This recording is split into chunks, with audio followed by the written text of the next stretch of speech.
dòdò aládìídùn ṣóṣóṣóṣù balẹ̀ kọ́lọ́mọ ṣe kìlọ̀ fún. Ẹ wá gbọ́ ó jẹ́ ọmọ tara.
Whiskey. Let's get that power from me. Enjoy you want to see the job.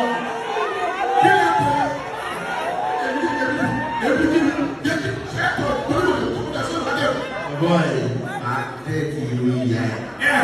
You really like she joke. You are a guest. Oh, what are you? You are a guest. Why get me? You're portable. Portable. Now, what do you when you call you? You don't know who what 30 years. Adedimeji. It looks the same. Now you're one company said I'm only with my mom. Adedimeji said, ladies and gentlemen, the man with the white beard is also here. Lala. Muhyiddin Oladapo is in the house. Welcome, sir. And then it's going to be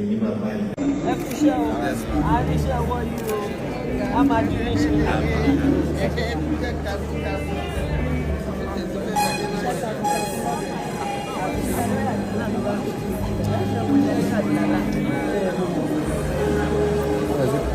Yeah, he's got a great voice. His voice is soothing anytime you listen to him. Listen to him.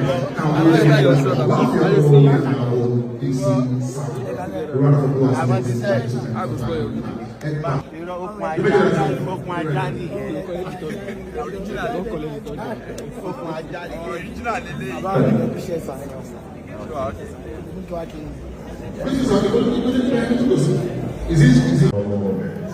Let's hear from her. Ladies and gentlemen, I want to focus attention here, please. Thank you. Thank you. I want to say thank you to my crew and cast for this wonderful job. There's no way I would have done this by myself.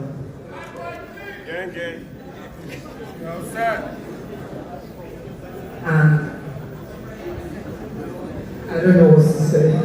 Thank you guys. Thank you for everybody. Thank you.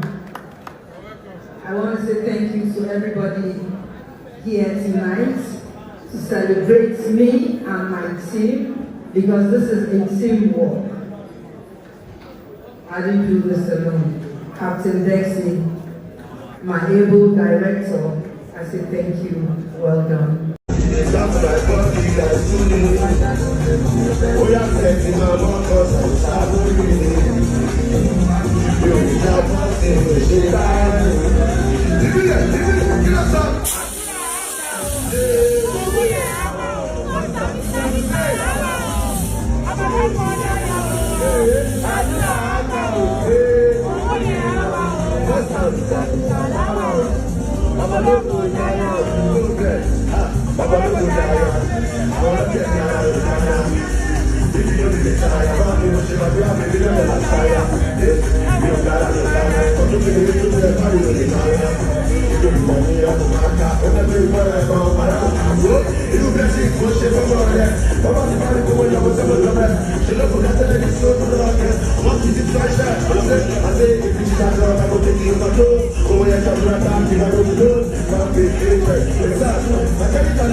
ọ̀tẹ̀ ló ń jẹ́ ló ń pè ọ́ kò sẹ́ni tí ò lórúkọ tiẹ̀ àti wípé ọmọ kì í gọ̀ títí sẹ́ẹ̀ kó gbàgbé orúkọ ara rẹ̀. ààfin tèmi ò nílò ìdánimọ̀ lọ́jà tó bá dọ́jà báyìí wọ́n á mọ̀ bó dọ́jà ni. èmi tí ń tòótọ́ Samuel Owóyẹmí fẹ́lẹ́fẹ́lẹ́ láyé lórúkọ mi, fẹ́lẹ́ ní gbogbo èèyàn mọ̀ mí sí. èmi náà kọ́ Ọlọ́run ọba òkè ló fún mi ṣe ní gbogbo ìgbà.